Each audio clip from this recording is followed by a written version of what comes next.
Hola, ¿qué tal? ¿Cómo estás? Para los que no me conozcáis, soy Sandra Villanueva y hoy quería hacer este vídeo porque muchas veces me escribís o me llamáis y me decís, oye, ¿cómo funciona esto de la psicoterapia avanzada? ¿Qué es esto de Quilimbik? ¿Cuáles son las diferencias entre otras terapias que me preguntáis o incluso ir al psicólogo o a una psicoterapia tradicional? Y bien, pues para eso os quiero explicar un poquito qué son las emociones, cómo las procesamos, para que así podamos entender la diferencia y con qué parte del cerebro y cómo es que actúa este método y por eso su efectividad.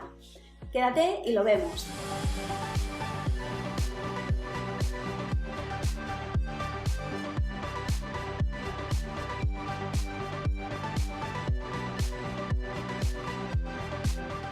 Ok, pues voy a explicarte de una forma muy breve y simple cómo procesamos las emociones para así que puedas entenderlo un poquito todo. Entonces, cuando hablamos de emociones, podríamos decir que hay emociones buenas, que hay emociones malas o emociones negativas, ¿no? Y realmente no hay unas emociones que sean buenas y otras que sean malas. Esa interpretación nos la da nuestra mente, ¿no? Lo que sí podemos percibir, bueno, pues cuando siento alegría sé que me siento a gusto y cuando siento tristeza, pues no. Ok, entonces, detrás de una emoción, aunque sea negativa, aunque te esté haciendo sentir mal, siempre hay una intención positiva detrás de ella. Detrás de la tristeza, detrás de la ira, siempre hay una intención positiva. Si yo me enfado, la intención positiva es poderme defender, poder reaccionar ante un ataque. Es la forma en la que las interpretamos o cómo reaccionamos a ella lo que hace que sean buenas o malas. E incluso el que éstas hayan podido ser procesadas o no. Entonces, la naturaleza de una emoción es estar en movimiento, es energía en movimiento, como dice la traducción en inglés, emotion, energía, motion en movimiento. Una emoción, cuando decimos que nos afecta, es porque de alguna manera se ha quedado bloqueada o atascada dentro de nuestro sistema. Pues durante el día lo que pasa es que recibimos muchos impactos y mucha información y es durante la fase REM, en la fase del sueño profundo por la noche cuando dormimos, que nuestro sistema procesa intensivamente toda esa información que a lo largo del día ha ido recibiendo. Me gusta mucho como lo explica Sara Forrellal, la creadora del método con el que trabajo, Quilimbik, porque ella hace una alegoría de como si tuviéramos una mesa blanca y a lo largo del día todos esos impactos fueran papeles que los fueran poniendo unos encima de otros. Al final del día es como que está tan llena, tantos impactos, que parece que no puedas ver ni lo que hay delante, ¿no?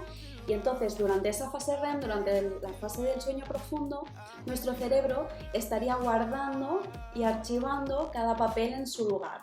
Y entonces al día siguiente al despertarnos podríamos volver a tener espacio en la mesa y volver a ver todo con claridad. ¿Y qué pasa durante la fase REM?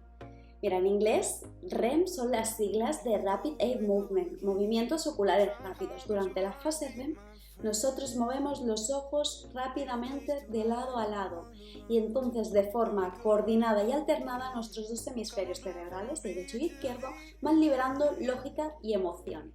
Quiero hablarte brevemente y de forma súper fácil de nuestro cerebro y para eso voy a ir a buscar una cosa ahora mismo. Ya lo tengo, una patata.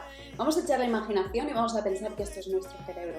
Pues bien, nuestro cerebro tiene dos hemisferios, hemisferio izquierdo y hemisferio derecho. El hemisferio izquierdo es el que está más conectado con la lógica, con la razón, con todo lo racional para darnos estructura, lenguaje, lo matemático. Y luego tenemos nuestro hemisferio derecho, que es el que estaría más conectado con las emociones, con nuestra creatividad, la espiritualidad. De la misma forma que nuestro cerebro tiene dos hemisferios, derecho e izquierdo, también tiene dos partes, la parte cognitiva, que sería la parte frontal, y la parte del sistema límbico, el cerebro emocional. Todo lo que percibimos de nuestro mundo es a través de nuestros sentidos. Todo lo que vemos, oímos, olemos, gustamos, pasa a través de nuestros sentidos hacia la parte del cerebro emocional, el sistema límbico.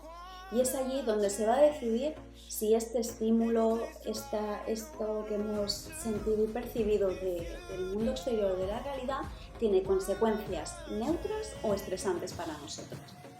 Y dentro del cerebro emocional esta información primero va a pasar por la amígdala, que es lo que se le llama la alarma del sistema, y de ahí al hipocampo, que es algo así como un gran almacén donde toda esta información llega y empieza a cargarse como un archivo de ordenador que empieza a cargarse para ser enviado a otro fichero. Pues bien, en el hipocampo se empieza a cargar esta información para enviarla a la parte cognitiva, para poderlo hacer lógico. Y hasta ahí todo normal, es como funciona nuestro cerebro. Yo huelo a mandarina, pasa por mis sentidos, llega al cerebro emocional, la amígdala, el hipocampo. Puedo saber que la mandarina me recuerda al otoño, me gusta y tal, pero como no tiene una consecuencia estresante o negativa, pues se carga como ese archivo que decíamos, pasa a la parte cognitiva, lo hago lógico y entonces sé que esto huele a mandarina y hasta ahí todo normal. El problema viene cuando un impacto o algo que percibimos de la realidad, así como un trauma, un shock o un susto, se queda sin poder ser procesado. Sería como un archivo demasiado pesado que se queda bloqueado en ese hipocampo y no puede hacerse lógico, no puede pasar a la parte cognitiva.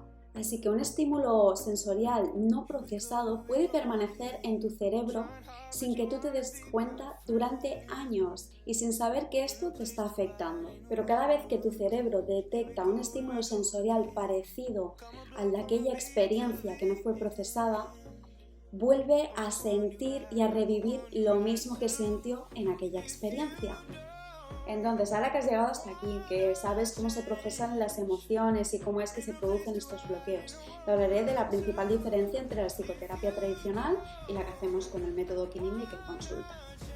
Bien, la psicoterapia tradicional, al activar el lenguaje, al hablar, lo que está haciendo es poner en marcha y activar la parte del cerebro cognitivo, el racional, y es cuando esto puede ser efectivo porque tú hablas de un problema, puedes analizarlo, verlo desde diferentes puntos, tomar cierta madurez y puede estar bien, ¿no? Pero el problema es cuando ese bloqueo, ese conflicto que trae la persona, el origen de ese bloqueo se encuentra en el sistema límbico.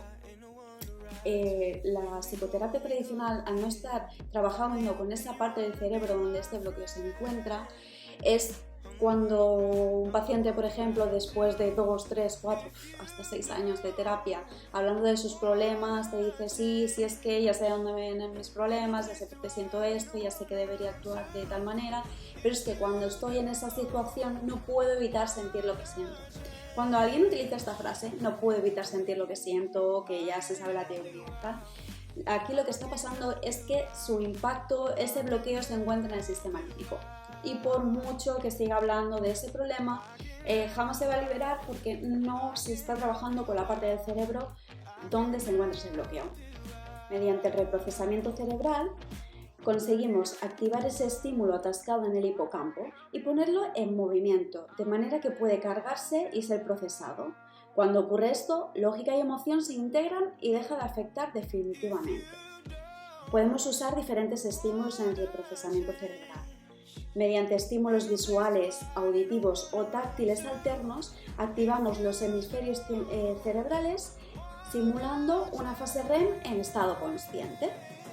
Y la otra poderosísima herramienta de liberación emocional de lo que os hablaba era el tapping. El tapping es súper eficaz. Para eso os voy a explicar también brevemente cómo procesamos las emociones ahora a nivel energético para que entendáis cómo funciona el tapping. Nosotros, al igual que la Tierra, tenemos unos meridianos, que son unos canales por donde fluye la energía. Estos canales tienen puntos que se conectan con los órganos. Es todo un circuito que nos mantiene conectados a una red eléctrica que nos da la vida. Cuando uno de estos canales se obstruye, imagínate que aparece como una pequeña burbuja. Y esto no deja que fluya la energía y es cuando podemos sentir que se producen síntomas físicos o emocionales, cuando alguno de estos canales queda parcial o totalmente obstruido. Y a la vez, cada meridiano está conectado con un órgano y este asociado a una emoción. Por ejemplo, el estómago está asociado con la ansiedad, los pulmones con la tristeza, el hígado con la rabia. Mediante suaves golpecitos con las puntas de los dedos en los puntos que corresponden a los principales meridianos, liberamos la energía que está estancada, desbloqueando esa emoción asociada. Lo hacemos al mismo tiempo que la persona va repitiendo unas frases que le permiten estar conectado con ese problema que la persona quiere solucionar. Bueno, pues entonces os he explicado ya qué son las emociones, cómo las procesamos a nivel cerebral, a nivel energético, cuáles son las principales técnicas de liberación emocional que utilizo en consulta. Además te he explicado la diferencia entre una psicoterapia tradicional y el trabajo que hago. Espero que no se te haya hecho muy largo este vídeo, sí que creo que es interesante saber cómo funciona nuestro cerebro y nuestro sistema energético para comprender cómo luego otras herramientas y técnicas que utilizamos en consulta son efectivas. Y bueno, si tienes cualquier duda, si tienes localizado ya ese bloqueo que no puedes evitar sentir lo que sientes, ponte en contacto conmigo y te explico o te resuelvo las dudas que necesites. Un saludo y un abrazo.